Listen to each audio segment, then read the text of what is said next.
الحمد لله نحمده ونستعينه ونستغفره ونعوذ بالله من شرور أنفسنا ومن سيئات أعمالنا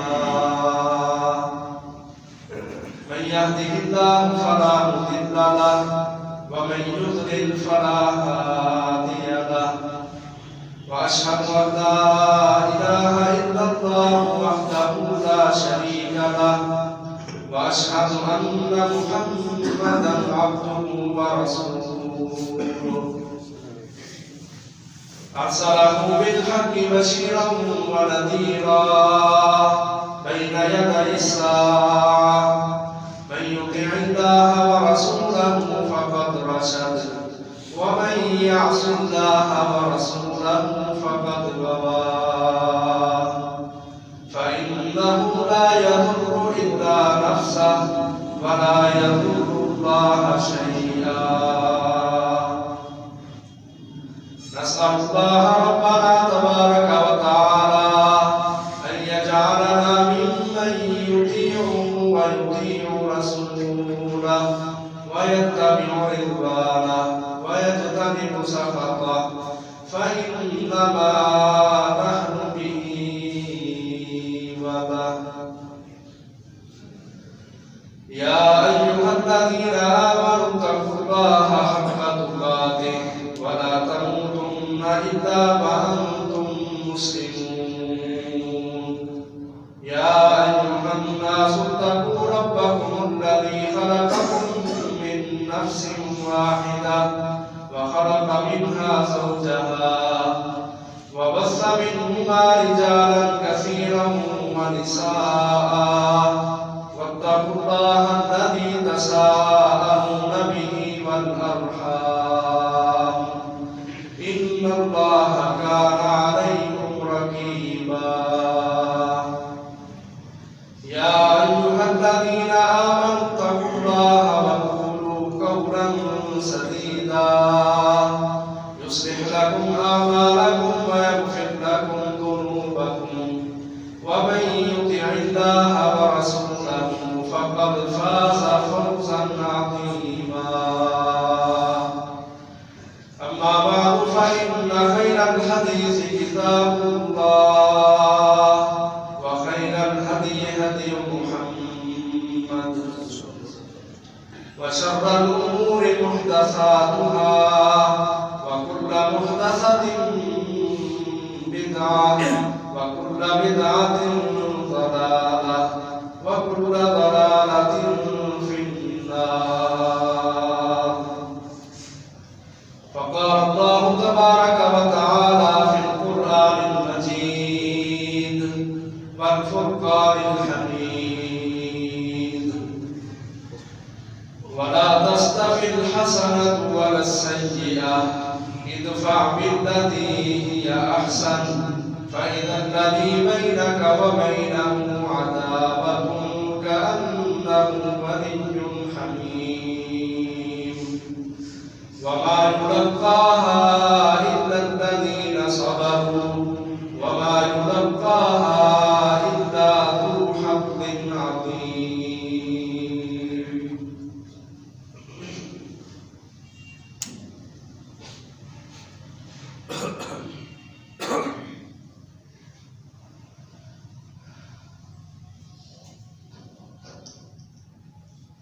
اللہ احکام الحاکمین نے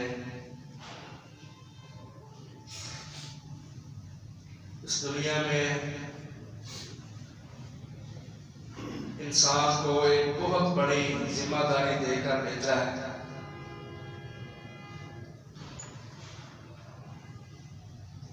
اور وہ ذمہ داری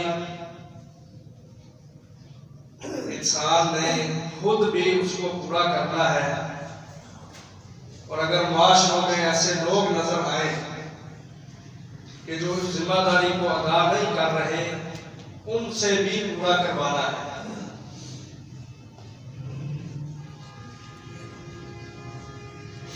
رسول اللہ صلی اللہ علیہ وسلم نے فرمایا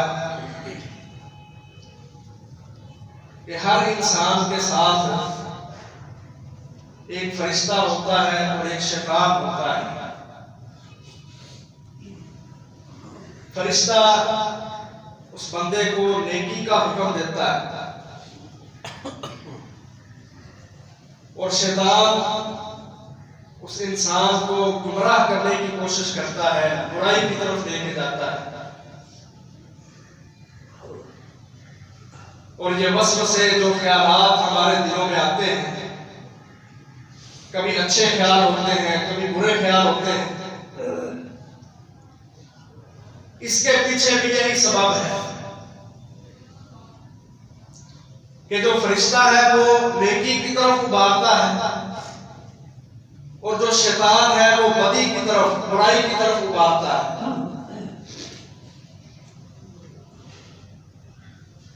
لیکن یاد رکھیں، نیکی اور بدی، برائی یہ کبھی برابر نہیں ہو سکتے۔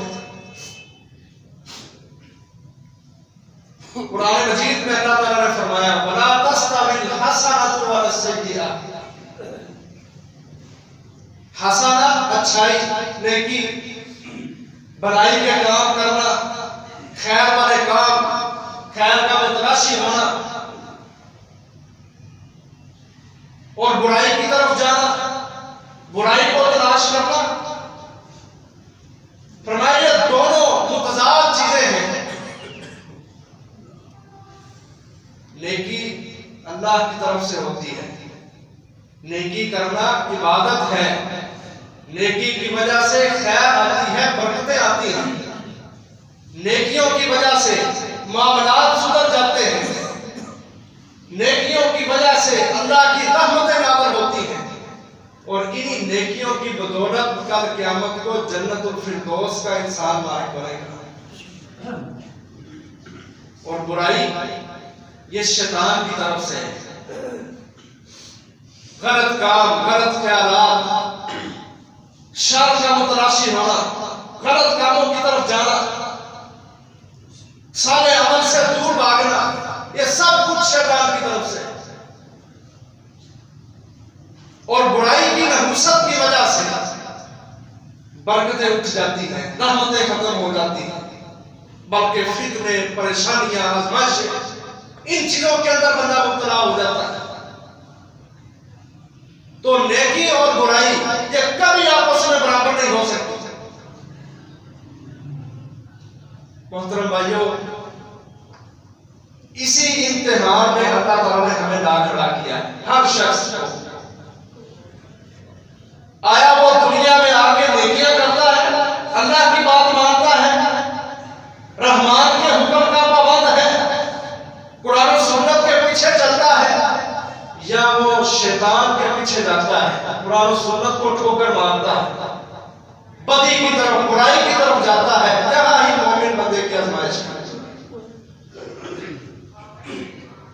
ہم میں سے ہر شخص اپنا جائزہ لے کہ اس کی زندگی میں، اس کے گزرانی زندگی کے اندر کون سی چیز ہے نیکی میں سے اور برائی میں سے جس کو وہ سپورٹ کر رہا ہے اور جس کے پیچھے وہ بھاگ رہا ہے۔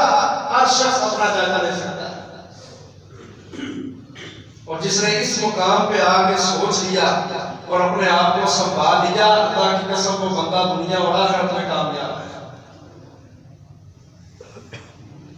جس نے خود ابال کے زندگی گزاری، ساری عمر وہ پہچان ہی نہ سکا میرا خالق مالک کون ہے، مجھے رزق عطا کرنے والا کون ہے، اور مجھے اس خالق کے رستے سے موڑنے والا کون ہے، جو بندہ ساری زندگی یہ جائزہ ہی نہ دے سکا، اس بندے کی بھی کوئی زندگی ہے۔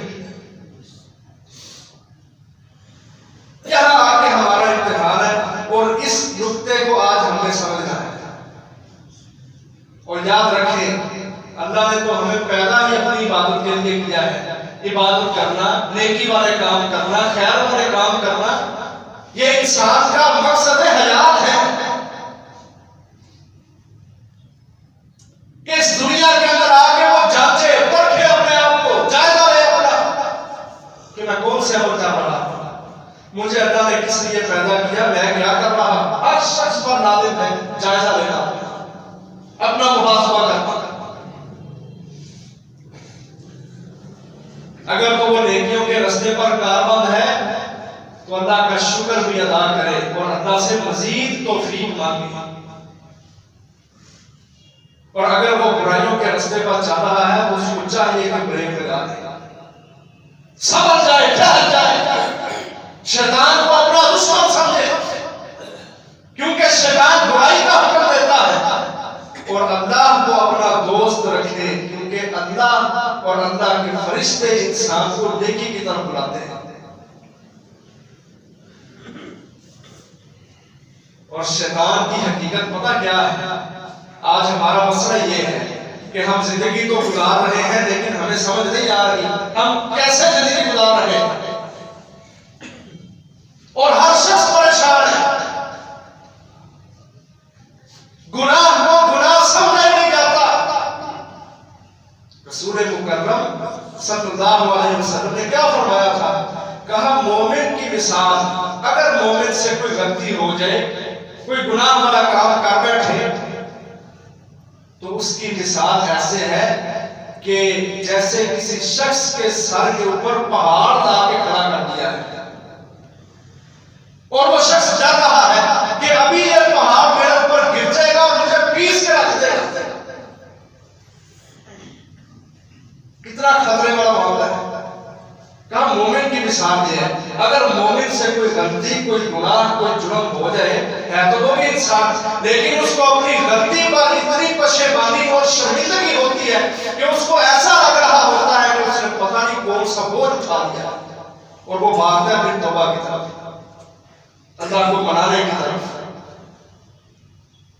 اور جو کافر ہے، جو شیطان کے پیچھے چلتا ہے، فرمایا اس کی مثال ایسے ہے کہ جیسے کسی بندے کے ناک پہ آ کے مکھی بیٹھی تو اس نے اس طرح ہاتھ مار کے اس کو اڑا دیا، پرواہ نہیں. کہا یہ مثال اس شخص کی ہے جو شیطان کو اپنا دوست رکھتا ہے اور شیطان کے پیچھے چلتا ہے. آج محترم بھائیوں بزرگوں، ہم اپنا جائزہ لیں. اگر ہم سے غلطی کوتاہی ہو جائے تو کیا ہمیں بوجھ لگتا ہے، یا ہم سے غلطی کوتاہی ہو تو ہمیں پرواہ نہیں ہوتی؟ اور یہ فتنوں کے دور میں یہی حالات چل رہے ہیں. آج مسلمان بھی ایسا انہوں نے شیطان کو اپنا دوست اور یار سمجھا ہوا ہے کہ بڑے سے بڑا گناہ کرتے جا رہے ہیں، کرتے جا رہے ہیں، پرواہ احساس اور فکر ہی نہیں کہ میری زندگی کا ہر لمحہ بڑا قیمتی ہے، وقت گزرتا جا رہا ہے، موت کے دن میرے قریب آتے جا رہے ہیں. فرشتہ تیار کھڑا ہے، اور فرشتہ اسرافیل جس نے سور میں پھونک مارنا ہے قیامت برپا کرنے کے لیے، وہ بھی تیار کھڑا ہے، اللہ کی طرف دیکھ رہا ہے اور حکم کا انتظار کر رہا ہے. اگر ہمارے اندر یہ سوچ نہیں ہے تو محترم بھائیوں، اپنے آپ کو یہاں پہ لا کے کھڑا کرنا ہے، سمجھانا ہے، اپنے آپ کو محاسبہ کرنا ہے اپنا.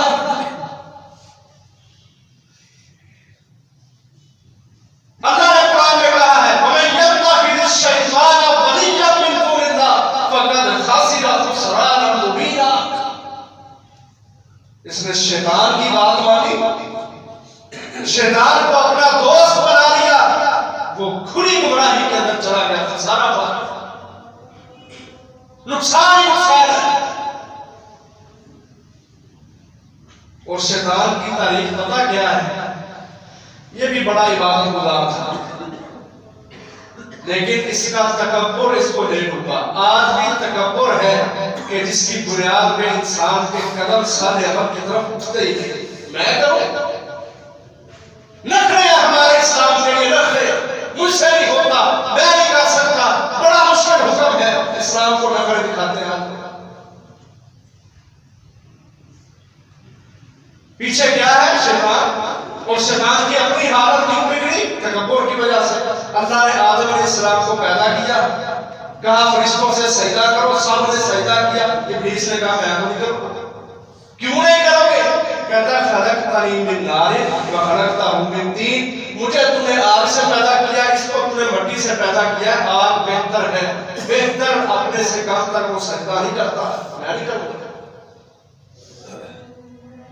اللہ کی بات نہیں مانی، تکبر کیا اس نے، سرکشی کی اس نے. اللہ نے کہا فَخْرُجْ مِنْهَا فَإِنَّكَ رَجِيمٌ، نکل جا یہاں سے، مردود ہے، مردود، دھتکارا ہوا، وَإِنَّ عَلَيْكَ لَعْنَتِي إِلَىٰ يَوْمِ الدِّينِ، قیامت کے دن تک تیرے اوپر لعنتیں پڑتی رہیں۔ یہ ہے شیطان کی تعریف، اس کا مختصر سا کریکٹر ہے۔ اب جب اللہ نے نکال دیا تو پتہ کیا کہتا ہے؟ ٹکر لینا اللہ تعالیٰ سے کہتا اللہ فَأَنذِرْنِي إِلَىٰ يَوْمِ يُبْعَثُونَ، مجھے قیامت کے دن تک مہلت دے دے۔ کیوں؟ کہ میں تیرے ان بندوں کو گمراہ کر رہا ہوں، ان کو مسیح کے رستے میں نہیں جانے دوں، میں تو رات ہی بھاگ گیا، مجھے تو مردود قرار دے دیا گیا، اب قیامت تک میرے اوپر کوئی خیر نہیں، کوئی رحمت نہیں، تو اللہ میں تیرے ان بندوں کو بھی سیدھے رستے کی طرف نہیں آنے دوں گا۔ ہماری آزمائش کے لیے اللہ نے شیطان کو کھلا چھوڑ دیا، کہا ٹھیک ہے، لیکن اللہ نے ساتھ یہ بات کہی، کہا اِلَّا عِبَادَكَ مِنْهُمُ الْمُخْلَصِينَ، جو میرے مخلص بندے ہوں گے نا ان پر تیرا کوئی غلبہ نہیں ہوگا۔ ان عبادی لیس لک علیہم سلطان۔ آج ہم سوچیں کیا ہم اللہ کے مخلص بندے ہیں، یا ہم ویسے دعوے کرتے ہیں اللہ کے ساتھ محبتوں کے؟ کیونکہ جو مخلص ہے اللہ کے ساتھ، اپنے خالق مالک کے ساتھ، اس کے اوپر شیطان کا غلبہ نہیں ہو سکتا، یہ اللہ نے کہا ہے۔ اور جو اپنے مالک کے ساتھ مخلص نہیں، شیطان اس کو انگلیوں پہ نچائے گا، کبھی کدھر سے پکڑے گا، کبھی کسی جگہ سے پکڑ کے گمراہ کرے گا، اس کو سازشیں کرے گا، اسے ہلا دے گا۔ تو اللہ نے اس شیطان کو قرآن مجید میں ہمارا دشمن قرار دے دیا، کہا لوگوں یہ تمہارا دشمن ہے، اِنَّهُ لَكُمْ عَدُوٌّ مُّبِينٌ، کھلا دشمن ہے تمہارا، کوئی رحم اس کے دل میں، کوئی ترس خیال نہیں ہے، کھلی دشمنی کرتا ہے تمہارے ساتھ۔ یہ ہے شیطان، اور برائی کی طرف کون لے کے جاتا ہے؟ شیطان ہی۔ اللہ نے کہا لا تستوی الحسنۃ ولا السیئۃ، نیکی اور بدی، برائی کے برابر نہیں ہو سکتے۔ نیکی اللہ کی طرف سے ہے، شوق اللہ کی طرف سے پیدا ہوتا ہے، رغبت اللہ کی طرف سے ہوتی ہے، اس فرشتے کی طرف سے ہوتی ہے جس کو اللہ نے معمور کیا ہے، اور برائی شیطان کی طرف سے ہوتی ہے۔ اللہ کو نیک لوگ پسند ہیں، نیک لوگ، ان اللہ یحب المحسنین، اللہ نیکی کرنے والے لوگوں سے محبت کرتے ہیں، اللہ تعالیٰ ساتھ دیتے ہیں ان لوگوں کا جو نیکیاں کرنے والے ہیں، ان اللہ مع المحسنین۔ اپنا جائزہ لے لیں ہم، مسئلہ یہ حل ہو جاتا ہے، ہم اللہ کی بات مان رہے ہیں یا شیطان کی؟ شیطان کو اللہ نے کہہ دیا یہ تمہارا دشمن ہے، اور شیطان نے بھی آگے سے یہ باتیں کہی کہ اللہ میں ان کو گمراہ کروں گا۔ قرآن نے بیان کیا، کہتا وَلَا أُضِلَّنَّهُمْ وَلَا أُمَنِّيَنَّهُمْ وَلَا آمُرَنَّهُمْ فَلَيُبَتِّكُنَّ آذَانَ الْأَنْعَامِ وَلَا آمُرَنَّهُمْ فَلَيُغَيِّرُنَّ خَلْقَ اللَّهِ، کہتا اللہ میں ان کو ایسا گمراہ کروں گا، ایسا گمراہ کروں گا، یہ تیری تخلیق کو، جس طرح تم نے ان کو پیدا کیا، اپنی تخلیق کو ٹوٹ جائیں گے۔ آج کیا ہے؟ مردوں کے چہروں پہ داڑھی نہیں۔ اللہ کی بنائی ہوئی تخلیق کیا ہے کہ ہر مرد داڑھی والا ہوتا ہے، لیکن ہم نے شیطان کے پیچھے لگ کے فَلَيُغَيِّرُنَّ خَلْقَ اللَّهِ، اللہ کی تخلیق کو بدل دیا۔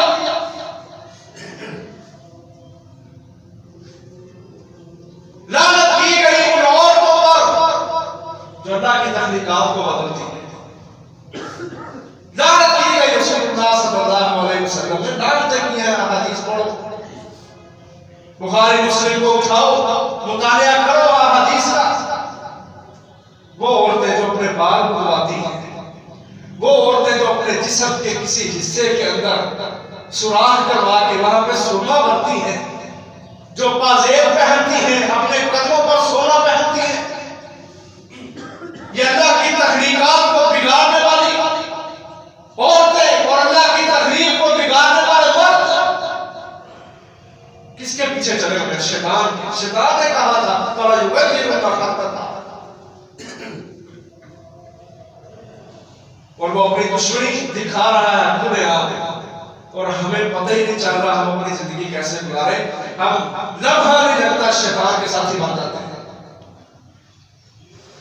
اس نے کہا سننا لآتینہم من بین ایدیہم ومن خلفہم وعن ایمانہم وعن شمائلہم ولا تجد اکثرہم شاکرین.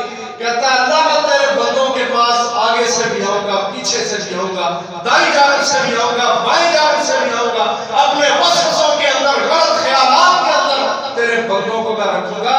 لا تجد اکثرہم شاکرین، اکثر کو تو اپنا شکر گزار بندہ نہیں پائے گا. دیکھو شیطان کی ڈٹائی اللہ کے سامنے کھڑے ہو کے، وہ ہمارا کیسے خیر نہ ہو سکتا ہے؟ سمجھو اس کو اپنا دشمن. اللہ نے کہا یعیدہم ویمنیہم، وہ شیطان کو وعدے دیتا ہے، تمہیں خواہشات کا غلام بناتا ہے. کبھی کوئی خواہش، کبھی کوئی خواہش، جائز ناجائز کو نہیں دیکھتا. شوق چڑھ جاتا ہے نوجوان کو، بڑے بڑیروں کو شوق چڑھے ہوتے ہیں برائی کے، رسم و رواج کے.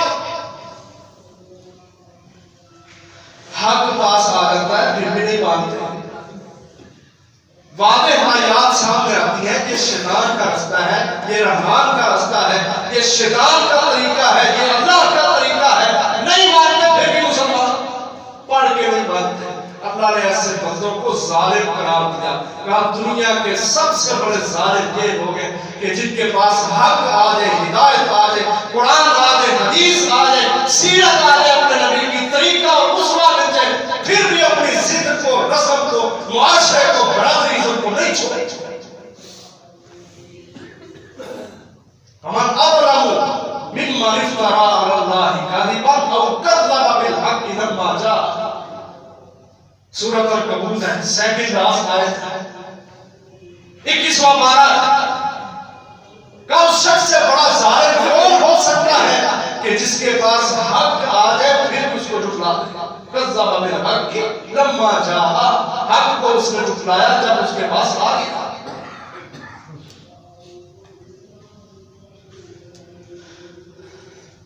غور کریں اپنی زندگیوں پر. یہ 7 دن بعد جمعہ پڑھ لینا اور پہاڑ سمجھنا کہ میں نے پہاڑ عبور کر لیا ہے، بس میری زندگی کے اندر انقلاب آ جائے گا، میں بڑا مسلمان، بڑا حاجی والی بن گیا.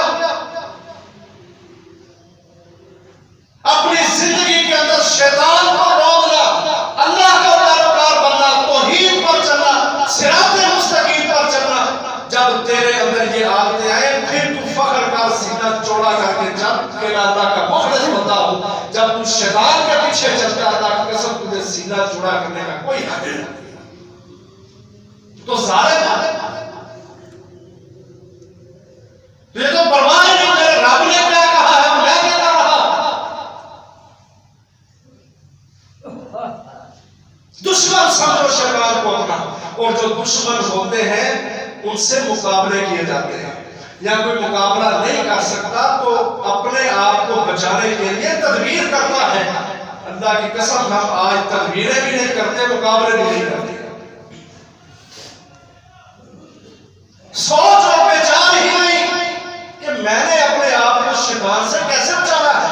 بتائیے، زندگیاں گزر گئی ہیں، زندگیاں 40 سال، 50 سال گزر گئے ہیں، زندگیوں کے اندر انقلاب نہیں ہے.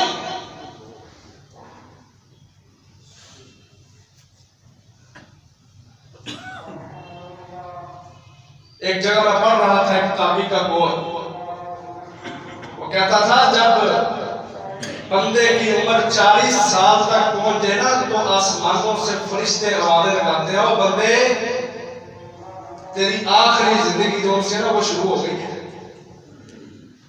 اب اپنی برائیوں پر، گناہوں پر بریک لگا لے. اور چلتا ہے ہمارے اندر 40 کا عدد. لوگ کہتے ہیں 40 سال تو دنیا بس کا کام ہو گیا ہے. کہ جب 40 سال کی عمر ہو گئے آسمانوں پہ آوازیں گونجتی ہیں، اے وہ شخص کہ جس کی عمر آخری عمر کے اندر داخل ہو گئی ہے، اب اپنی برائیوں پہ، گناہوں کے اوپر پرہیز کر، بریک لگا لے، اپنی زندگی عمل والی بہتر بنا سادہ کی طرف.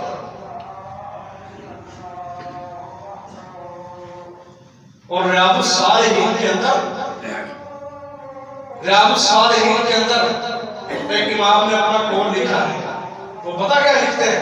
امام نووی رحمہ اللہ نے جب صحیح مسلم کی شرح لکھی ہے، انہوں نے ریاض الصالحین کے اندر لکھا، کہتے ہیں مدینہ کے اندر جو رسول اللہ صلی اللہ علیہ وسلم کے شاگرد تھے یا اللہ کے نبی کے فوت ہو جانے کے بعد، کہتے ہیں جس بھی بندے کی 40 سال سے اوپر عمر چلی جاتی وہ اپنے سارے کام کا چھوڑ کے اللہ کی عبادت کے لیے وقت دیتا تھا۔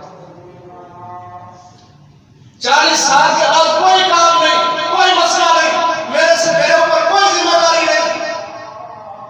ہمارے بوڑھوں کو سیاپے پڑے ہوئے، سکون ہی نہیں گھروں کے اندر، لڑائیاں، ہر کام میں جا کے ٹانگ اڑانا، مجھ سے پوچھو میں بڑا ہوں، میں تجربہ کار ہوں، اور عبادت، نماز، قیام، رکوع، سجود پرواہ نہیں۔ کہتے ہیں مدینہ کے لوگوں کی حالت یہ تھی، جو اللہ کے رسول کے شاگرد تھے صلی اللہ علیہ وسلم، 40 سال کی عمر ہو جاتی سارے کام کا چھوڑ دیتے، کہتے ہیں ہم تو اللہ کی عبادت کے لیے وقت نکالتے اور اللہ کی عبادت کرتے۔ جب ذمہ داریاں پوری ہو جائیں، وہ والدین جو اپنی اولاد کے اوپر جو ذمہ داریاں تھیں ان کے اوپر اولاد کے حوالے سے جب اپنی ذمہ داریاں پوری کر لیں، آرام سے گھروں کے اندر بیٹھے۔ اللہ کے نبی محمد صلی اللہ علیہ وسلم جب ذمہ داری پوری ہو گئی نا، ذمہ داری پوری ہو گئی، 13 سال دعوت کے، 10 سال جہاد کے، کافروں کو ناکوں چڑھے چڑھوائے، اسلام کا جھنڈا بلند کیا، توحید کو غالب کیا، آدھی دنیا کے اوپر اسلام کا غلبہ کر دیا، ذمہ داری پوری ہو گئی۔ جس مکہ سے نکالا گیا تھا اسی مکہ میں فاتح بن کے داخل ہو گئے، ذمہ داری پوری ہوئی تو اللہ نے کیا کہا؟ اذا جاء نصر اللہ والفتح ورأیت الناس یدخلون فی دین اللہ افواجا۔ اے محمد صلی اللہ علیہ وسلم، آپ نے اپنی ذمہ داری پوری کر دی، اللہ کی طرف سے مدد آ گئی، فتح مل گئی، اب لوگ جوک در جوک اسلام میں داخل ہو رہے ہیں، آپ کی ذمہ داری پوری ہے۔ اب آپ نے کیا کرنا ہے؟ فَسَبِّحْ بِحَمْدِ رَبِّكَ وَاسْتَغْفِرْ۔ گھر میں بیٹھے اللہ کی تسبیح بیان کریں، اس کی پاکی بیان کریں، اللہ سے استغفار کریں۔ ہمارے معاشرے میں بھی 40 سال کی بات ہے، لوگ ان کو اسی بیس پہ ابھارتے رہتے ہیں، 40 سال ہو گیا، آدھے بھی جوان ہی ہیں۔ اور اللہ کے ہاں یہ کوئی اصول نہیں، جب موت کا وقت آ جاتا ہے پھر موت نہ بچہ دیکھتی ہے نہ بوڑھا دیکھتی ہے، نہ 40 سال عمروں کا فرق موت نہیں دیکھتی۔ جب اللہ کا حکم آ جائے، ان اجل اللہ اذا جاء لا یؤخر، جب موت آ جائے تو موت پیچھے نہیں ہوتی۔ اپنی جوانیوں پر ناز نہ کرو، اپنے تجربہ کار ہونے پر ناز نہ کرو، اپنی زندگی کو پہچانو کہ میری 40 سال عمر ہو گئی، میں نے زندگی کے اندر کیا کیا ہے، کیا کمایا ہے۔ شیطان سے جان چھڑواؤ، دشمن ہے وہ تمہارا۔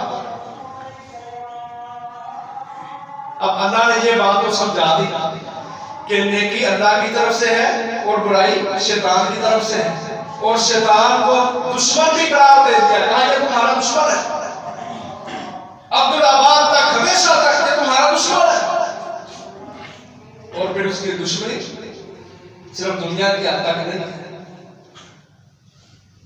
شیطان کی دشمنی کل قیامت کے دن بھی نمایاں ہوگی، واضح ہوگی۔ وہ پتہ کیسے ہوگی؟ اللہ اکبر، قرآن نے بیان کیا دوسرے پارے میں سورۃ البقرہ میں، اِذْ تَبَرَّأَ الَّذِينَ اتُّبِعُوا مِنَ الَّذِينَ اتَّبَعُوا وَرَأَوُا الْعَذَابَ وَتَقَطَّعَتْ بِهِمُ الْأَسْبَابُ۔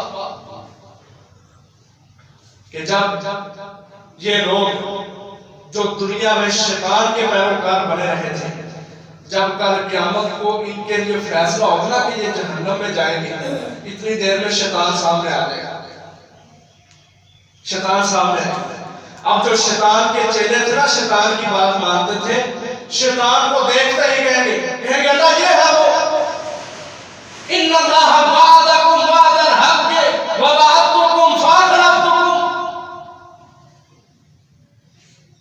کہیں گے یہ لوگ جو دنیا میں شیطان کے پیروکار بنے تھے، شیطان کو دیکھتے ہی کہیں گے اللہ یہ ہے، اس نے ہمیں گمراہ کیا۔ اللہ شیطان آگے سے پتہ کیا کہے گا؟ وَمَا كَانَ لِيَ عَلَيْكُمْ مِنْ سُلْطَانٍ إِلَّا أَنْ دَعَوْتُكُمْ فَاسْتَجَبْتُمْ لِي فَلَا تَلُومُونِي وَلُومُوا أَنفُسَكُمْ۔ شیطان کہے گا میں کبھی تمہارے سامنے آیا، دیکھو اس کا دھوکہ کہ جو دنیا میں بھی ہمیں دھوکے دے دے کے گمراہ کرتا ہے نا، ہمارے سامنے نہیں آتا، اور ہم ہیں کہ اللہ کی بات نہیں سنتے، اذانیں گونجتی ہیں، مسجد میں بلایا جاتا ہے، دعوت دی جاتی ہے، میٹنگ پر مرکز میں اسلام کے لیے، دین کے لیے، جہاد کے لیے، غلبہ اسلام کے لیے بلایا جاتا تھا۔ ہم کہتے ہیں یہ کون سی باتیں ہیں، یہ پرانے دور میں، اب کون سنتا ہے؟ لوگ کہتے ہیں نیکی کا دور ہی نیکی کا دور ہی نہیں۔ اور جب شیطانوں کی آوازیں پڑتی تھی نا، شیطانوں کی آوازیں، گانوں کی آوازیں، شرک کی آوازیں، غیر مسلموں کے طریقے، ان کے رسم و رواج، ان کی تہذیب، کلچر، ثقافت، جب شیطان آتا تھا مسلمان کھڑا رہتا تھا، ڈیزائن بڑا بہترین ہے، وہ کہے گا کل قیامت، یہ دنیا میں اس کے دکھ ہے، کل قیامت کو بھی کہے گا میں تو تمہارے سامنے آتا ہی نہیں تھا، اس لیے لا تلومونی، مجھے نہ ملامت کرو، ولوموا انفسکم، اپنے آپ کو ملامت کرو۔ کیوں اپنے آپ کو ملامت کرو؟ اس لیے کہ تمہارے پاس قرآن آیا تھا، تمہارے پاس حدیثیں آئی تھی، محمد رسول اللہ صلی اللہ علیہ وسلم، ان کی 63 سالہ زندگی تمہارے لیے نمونہ اللہ نے قرار دی تھی، تم نے اپنے نبی کو نہیں پڑھا، تم نے قرآن نہیں پڑھا، تم نے حدیث نہیں پڑھی، تم نے اپنے نبی کی دعوت کو نہیں سمجھا، اپنے نبی کے جہاد کو نہیں سمجھا، اس لیے تمہارا قصور ہے، مجھے ملامت نہ کرو۔ وہاں پھر روئیں گے اور ایسا روئیں گے، ایسا روئیں گے، اللہ کی قسم حدیث میں آتا ہے، حدیث میں آتا ہے، ترمذی وغیرہ کی روایت ہے، رسول اللہ صلی اللہ علیہ وسلم نے فرمایا یہ لوگ اتنا روئیں گے، اتنا روئیں گے، ان کے آنسوؤں سے بڑی بڑی نہریں جاری ہو جائے گی، اگر کوئی ان آنسوؤں میں کشتی چلانا چاہے گا تو کشتی چلانا چاہے گا، اور پھر آنسو کے پانی کے نہیں، خون کے آنسو، وہاں پہ رونے سے بہتر ہے آج دنیا میں رو اللہ کے ساتھ، چھوڑ دو شیطان کی جان، اس کا ادائے کار بننا، وہ ہمارے سامنے نہیں آتا لیکن دلوں میں وسوسے اتنے ڈالتا تاکہ ہماری نماز میں بھی جان نہیں چھوڑتا، وسوسے ڈالتا ہے، خیالات ڈالتا ہے، نماز کو خراب کرتا ہے، دشمن سمجھو اس کو اپنا۔ اب آگے مزاج کی بات ہے، نیکی اور برائی برابر نہیں، نیکی اللہ کی طرف سے، برائی شیطان کی طرف سے، اور شیطان کو ہمارا دشمن قرار دے دیا گیا۔ اب کیا ہے؟ اب آگے بندے کا مزاج ہے کہ اس نے اللہ کی مانی ہے یا شیطان کی مانی، یہ ہمارے مزاج بھی ہمارے لیے مسئلے بڑے ہوئے ہیں۔ جی ٹھیک ہے تھوڑی گل، مولوی صاحب صحیح آتے ہیں، پر کی کریے پھر برادری ہوئی، دنیا داری جو ہوئی، بڑھ چکے ہیں اس کام سے۔ یہ ضد اور انا کے مسئلے اور برادریزم، یہ سارے مسئلے جو آج حق کو پہچاننے کے اندر رکاوٹ بنے ہوئے ہیں، یہ ہے مزاج۔ مزاج بدلو اپنا، اور یاد رکھو لوگوں کے اندر یہ بات مشہور ہے، بچپن کو عادت ہے، یعنی جو بچپن سے وصف کسی شخص میں پایا جائے لوگ کہتے ہیں اس کو تبدیل کرنا بڑا مشکل ہے۔ میں کہتا ہوں اپنے مزاج کو تبدیل کرنا اتنا ہی آسان ہے جتنا کپڑے پہننا آسان ہے، کوئی مشکل نہیں مزاج کو تبدیل کرنا، کوئی مشکل نہیں مزاج کو تبدیل کرنا، اپنی عادتوں کو چھوڑنا۔ جب ایمان مضبوط ہوتا ہے نا دل کی جڑوں کے اندر، ایمان مضبوط ہوتا ہے، پھر بندہ کوئی مزاج، کوئی رسم، کوئی ضد انا اس کا مسئلہ بناتا ہی نہیں، وہ کہتا ہے میرے رب کا حکم آ گیا، میں اپنے مزاج کو نہیں دیکھتا، میں تو اللہ کی بات کو دیکھتا۔ اور رسول اللہ صلی اللہ علیہ وسلم نے کیا فرمایا؟ مزاج درست کیجئے، کہا جو شخص اللہ کی بات مانتا ہے لوگوں کو ناراض کر دیتا ہے، کوئی بات نہیں۔ لوگ کہتے ہیں شادی میں اتنا خرچ کرو، جہیز اور فلانی رسم فلانی رسم فلانی رسم، وہ لوگوں کے منہ ملازے کو نہیں دیکھتا، وہ کہتا ہے میرے رب کا حکم ہے نکاح کرو، اور نبی کا فرمان ہے سب سے بہترین نکاح وہ ہے جس میں خرچہ تھوڑا ہوتا ہے۔ وہ اس چیز کو سامنے رکھتے ہوئے قدم اٹھاتا ہے، رسول اللہ صلی اللہ علیہ وسلم فرمایا ایک وقت آئے گا کہ اللہ آپ کا اٹھا کے بھی چونکہ خود راضی ہو جاتے ہیں اس بندے پہ کہ اس نے اللہ کی لاج رکھی ہے، دنیا داری کو ٹھوکر والی ہے، فرمایا ایک وقت آتا ہے اللہ لوگوں کو بھی اس شخص کو راضی کر دیتا ہے۔ ایک کرونا تھا، کرونا اب بعض لوگوں کی مجبوریاں تھیں جو بڑے رسم و رواج کرتے تھے، جب شادی کا معاملہ آیا تو کرونا تھا، حکومتوں کی طرف سے پابندی تھی میرے جانے کا، سادگی کے ساتھ لوگوں نے شادی کیا۔ اور میں نے اپنے کانوں سے سنا ہے ان گڈیروں سے جو بڑے جاگیردار بنے پھرتے تھے، کہتے تھے یار ان ادلے بیاہ کرنے میں سواد آ گیا، خرچہ بھی تھوڑا، معاملات بھی سارے پورے ہو گئے۔ اقرار کیا لوگوں نے اپنی زبانوں سے، کیا وجہ ہے کہ اللہ کی جب تم لاج رکھو گے، اللہ کے حکم کی پابندی کرو گے، اللہ کو اپنا سب کچھ سمجھتے ہوئے، تو لوگ کہتے ہیں وہابی دا عقیدے بڑا مضبوط ہے، لیکن پتہ نہیں کہ وہابی جب عمل کی بات آئے، عام لیول کی بات آئے، پھر یہ اپنا عقیدہ پتہ نہیں کچھ چھوڑ دیتے ہیں، پھر رسم و رواج میں اعتماد آ جاتا ہے، اللہ کو بھول جاتے ہیں۔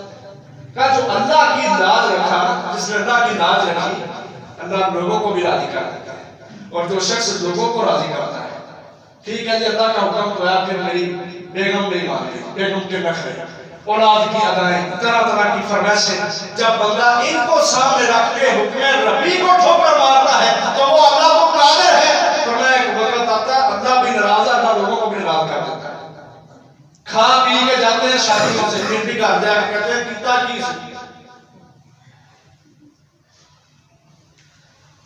لوگوں کو بندہ کبھی خوش نہیں کر سکتا، کبھی راضی نہیں کر سکتا، اللہ قادر مطلق ہے، اللہ کو راضی کرو، اللہ کے لیے قربانیاں، اللہ کے لیے ہر چیز پیش کر دو، وہ اللہ قادر ہے، اللہ لوگوں کو بھی تمہارے اوپر راضی کرے گا۔ اس لیے مزاج بدلنا کوئی مشکل کام نہیں ہے، تمہارے پاس دلیل مضبوط ہونی چاہیے۔ امام ابن حزم رحمہ اللہ کا میں ایک واقعہ پڑھ رہا تھا، ان کی کتاب ہے طوق الحمامہ، امام ابن حزم رحمہ اللہ، اس نے واقعہ لکھا ہے، کہتا ہے اندلس کا ایک تاجر تھا، بڑا مشہور تاجر تھا، اور بڑا امیر تھا، اور تجارت کے معاملے وہ بڑے تیزی کے ساتھ حل کر دیتا تھا، یعنی کہ بڑا تیز ترار تھا۔ 4 تاجر تھے، وہ اسے صدقہ کرا دیا، سچا واقعہ مالک ہے۔ 4 تاجر حسد کرنے لگے، نعمتوں کی بنیاد پہ حسد ہوتے ہیں نا، اللہ کسی کو زیادہ دے دیتا ہے، کسی کو تھوڑا دے دیتا ہے، لیکن تھوڑے والے بھی اپنی اوقات میں نہیں رہتے، وہ زیادہ کی طرف دیکھ دیکھ کے ایک وقت آتا ہے حسد پیدا ہو جاتا ہے، ایسا ہو جاتا ہے ان کو، پھر وہ اگلتے رہتے ہیں، الٹیاں کرتے رہتے ہیں۔ وہ تاجر حسد کرنے لگ گئے، انہوں نے کہا اس بندے کو ہمیں ذلیل کرنا ہے، دیکھنا مزاج کیسے بدلتے ہیں، جب تمہارے پاس دلیل مضبوط ہو مزاج چینج ہو جاتے ہیں۔ وہ تاجر ایک دن گھر سے نکلا صبح سویرے، بڑا اس نے سفید رنگ کا سوٹ پہنا اور سر پہ سفید کلر کی پگڑی باندھ لی اس نے، اور اس کا ایک شملہ، پگڑی باندھتے ہیں لوگ نیچے یہاں پہ لٹکا دیتے ہیں کپڑے کا کچھ حصہ۔ اب جب وہ گھر سے نکلا تھا، انہوں نے پروگرام بنایا اس میں ذلیل کرنے کا، ایک تاجر اس کو رستے میں ملا، کہتا ہے کیا بات ہے، ایک تو بڑے سونے پہ لگ گیا، چٹا سوٹ پہنا ہوا آپ نے، اور یہ پگڑی پیلے رنگ کی، کیا بات ہے، پیلے رنگ کی پگڑی آپ نے باندھی۔ وہ کہتا ہوں پگڑی تو میری سفید رنگ کی ہے، کبھی شملے کی طرف دیکھیں، کہے تو سفید رنگ کی ہے، وہ کہ آپ کی بات ٹھیک ہے، لیکن آپ کی جو پگڑی ہے نا یہ پیلے رنگ کی ہے، بڑی پیاری لگ رہی ہے۔ بار وہ سے جان چھڑوا کے نہ نکل گیا، آگے گیا، رستے میں دوسرا تاجر مل پڑا، وہ کہتا ہے آپ نے سوٹ تو بڑا اچھا پہنا، پر یہ جو نیلے رنگ کی پگڑی ہے نا بڑی پیاری لگ رہی ہے، آپ کو بڑی پیاری لگ رہی ہے نیلی پگڑی آپ کی۔ وہ پھر پریشان، پچھلے نے نیلی کہہ دیا، آپ نے نیلی کہہ رہا ہے، وہ پریشان ہو گیا، کبھی اس شملہ کی طرف دیکھے، کبھی پگڑی کی طرف دیکھے، کبھی اس بندے کے منہ کو دیکھے، اس سے بھی جان چھڑوا کے آگے آ گیا، دکان کھولنے لگا، شٹر اوپر کرنے لگا، تیسرا آ گیا، کہتا ہے آپ بڑے پیارے لگ رہے ہیں چٹے سوٹ کے اندر، لیکن یہ جو کالے رنگ کی پگڑی باندھی ہے نا یہ آپ کو اچھی نہیں لگی۔ یہ اس طرح کی باتیں، اب ایک نے خیر اس نے سفید باندھی، ایک پیلا کہہ رہا ہے، ایک نیلا کہہ رہا ہے، کالے والا آ گیا۔ بارہ اس سے بھی جان چھڑوا کے جب دکان میں بیٹھ گیا بالکل کرسی کے اوپر سیدھا ہو گیا، وہ چوتھا آ گیا، آ کہتا ہے بڑے پیارے لگ رہے ہیں، مرحبا مرحبا، بڑے آپ پیارے لگ رہے ہیں، خوش آمدید آپ کو۔ سوٹ بڑا آپ نے اچھا پہنا ہوا ہے، لیکن یہ جو سرخ رنگ کی پگڑی ہے نا، اب اتنی دیر کے اندر اس کا دماغ ویسے معاف ہو گیا تھا، اس نے اس کو بتانا تھا یہ سفید رنگ کی ہے، کہتا ہے نہیں بکواس بند کرو، یہ لفظ ہے واقعی میری پگڑی پیلے رنگ کی ہے۔ لوگوں کو چپ کروا کے ایسا اس کے دماغ کو گھمایا گیا، جس نے سفید کلر کی پگڑی باندھی ہوئی تھی وہ اس آدمی کو چوتھے تاجر کو کہہ رہا ہے، کہتا ہے وہ پیلے رنگ کی ہے، کبھی کہے سبز رنگ کی ہے، کبھی کہے سفید رنگ کی ہے، شملہ بھی دیکھ رہا ہے لیکن اس کو یقین نہیں ہو رہا۔ امام ابن حزم کہتے ہیں ایسا وہ پاگل ہوا کہ میں نے چند سالوں بعد اس تاجر کو دیکھا، اندلس کی گلیوں کے اندر وہ چکر لگاتا تھا، پاگل ہو گیا تھا، لوگ چھوٹے چھوٹے بچے اس کو پتھر مارتے تھے۔ ٹھوس دلیل ہے نا پاس، انہوں نے گمراہ کیا ہے، اس کا مزاج ہی بدل گیا، خود بات کیا ہے سفید رنگ کی لیکن مزاج ایسا بدلا، ایسا دماغ اس کا چینج ہوا، کاروبار بھی ٹھپ ہو گیا، دماغ بھی ٹھپ ہو گیا۔ مزاج بدلنا کوئی مشکل نہیں ہے اگر تمہارے پاس دلیل مضبوط ہے۔ یا لوگ کہتے ہیں ہم اہل حدیث ہیں، لوگوں کو اپنا عقیدہ بتاتے ہیں، وہ سنتے ہی نہیں، وہ کہتے ہیں تم ابھی ہو گیا پیچھے ہو گیا، میری بات نہیں کوئی سنتا، میں کیسے سمجھاؤں؟ میں کہتا ہوں ہماری دعوت کے اندر وہ جان نہیں ہے جو رسول اللہ صلی اللہ علیہ وسلم کی دعوت میں تھی۔ ہمیں مزاج نہیں بدلنا آتا، ہمارے پاس مضبوط دلیل نہیں ہے، برہان نہیں ہے، ٹھوس دلیل نہیں ہمارے پاس، ہم اگلے کے مزاج کو کیسے چینج کریں؟ مزاج بدلو دلیل دے کے، مزاج بدلو نرمی دکھا کے، مزاج بدلو خدمت خلق کر کے، لوگوں کے رویے چینج کرو، اپنے اندر نرمیاں پیدا کر کے۔ یہ وہ اقوال ذکری اور بہترین اصول ہیں جو رسول اللہ صلی اللہ علیہ وسلم بتاتے ہیں۔ ایک نوجوان نبی صلی اللہ علیہ وسلم کے پاس آیا، اس نے دیہات کی روایت ہے، کہتا ہے کہ رسول اللہ زنا کرنا چاہتا تھا، دیکھو کیسے اس کی جٹائی ہے۔ رسول اللہ صلی اللہ علیہ وسلم کے پاس آیا، کہتا ہے میں زنا کرنا چاہتا ہوں، مجھے اجازت دے، مجلس لگی ہے سے آپ نے اس کے مزاج کو کیسے بدلا؟ حکمران تھے آپ نے یہ نہیں کہا پڑھو ان کوڑے مارو پھڑ، آپ نے اس کو کہا بیٹھ جاؤ، مجھے یہ بتاؤ کیا تو پسند کرتا ہے کہ تیری ماں کے ساتھ بھی بدکاری کرے؟ کہتا نہیں۔ آپ نے فرمایا لوگ بھی پسند نہیں کرتے ان کی ماں کے ساتھ بھی بدکاری کرے۔ 3-4 رشتے آپ نے گنوائے کہ تو اپنی بہن کے ساتھ، خالہ کے ساتھ، پھوپھی کے ساتھ پسند کرتا ہے کوئی بدکاری کرے؟ کہتا نہیں۔ آپ نے فرمایا لوگ بھی ان چیزوں کو پسند نہیں کرتے، عزتیں ہوتی ہے سب کی۔ اب اس برائی کی نحوست کو رسول اللہ صلی اللہ علیہ وسلم نے اس نوجوان کے دل کے اندر جاگزی کر دیا۔ وہ نوجوان کھڑا ہوا کہتا ہے اللہ کے رسول جب میں آپ کے پاس آیا تھا دنیا میں سب سے زیادہ عزیز جو چیز مجھے لگ رہی تھی وہ زنا تھا، اب میں آپ کے پاس سے جا رہا ہوں دنیا میں سب سے بری چیز مجھے زنا ہو رہا ہے۔ مزاج چینج کیا رسول اللہ صلی اللہ علیہ وسلم۔ حضرت عمر کا دور ہے، مزاج چینج ہوتے ہیں جب دلیلیں ہوتے ہیں، نرمیاں ہوں اور بندے کے اندر مخلص پن ہو۔ اخلاص والا بندہ جب دعوت پیش کرنا اس کی دعوت لوگوں کے دلوں پہ اثر کر سکتا ہے۔ عمر بن خطاب کا دور تھا، مشہور واقعہ ہے، میں نے اس کا حوالہ پڑھا، مسند احمد کی روایت تھی، شاید وہ حوالہ میں ذہن سے نکل گیا، صبح کا میں تلاش کر رہا تھا مجھے حوالہ نہیں ملا۔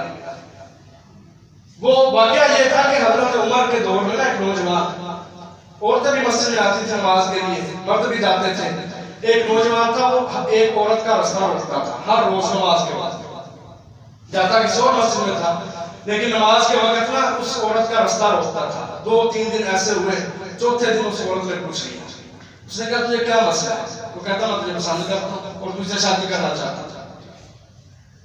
اس نے کہا ٹھیک ہے مجھے اعتراض نہیں، لیکن یہ کوئی طریقہ نہیں ہے تیرا رستے کے اندر لڑکیوں کی روکنا، عزت کو، لوگوں کی عزتوں کو دار دار کرنا، یہ کوئی طریقہ؟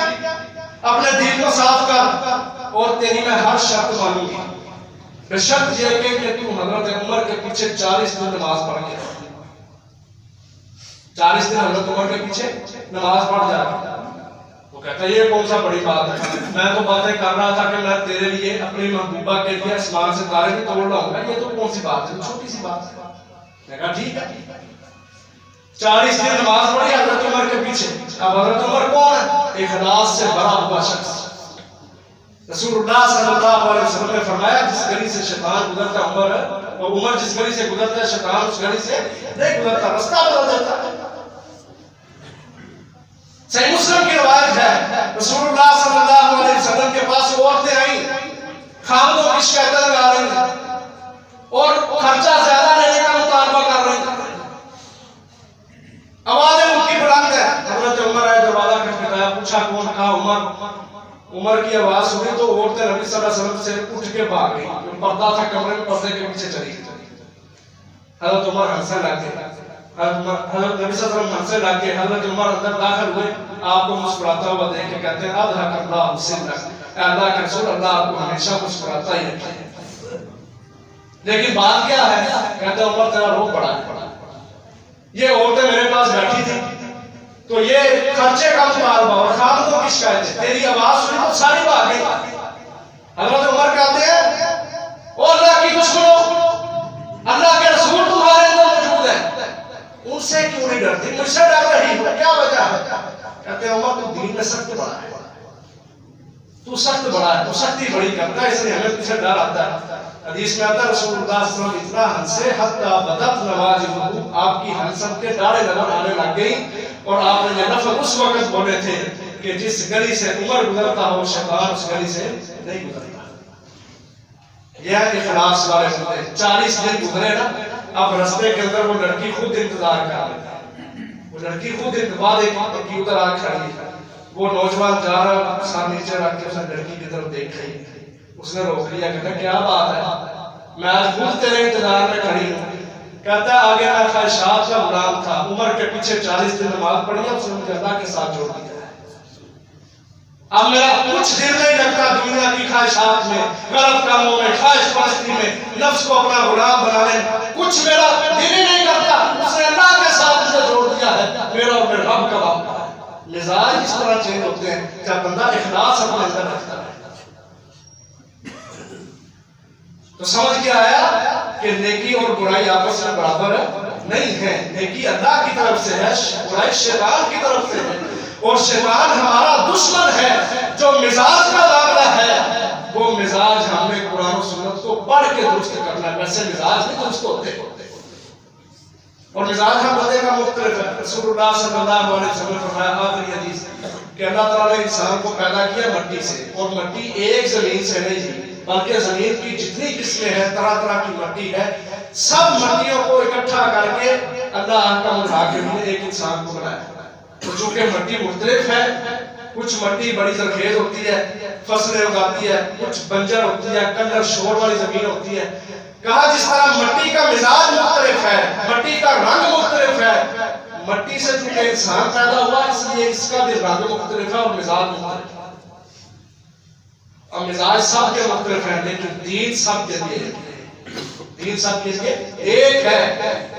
فرض کیا اللہ کا الحاکم نے ہمارے اوپر کہ تمہارے مزاج چین ہیں، سب کے الگ الگ ہیں، لیکن دین اللہ کا ایک ہے۔ ان الدین عند اللہ الاسلام۔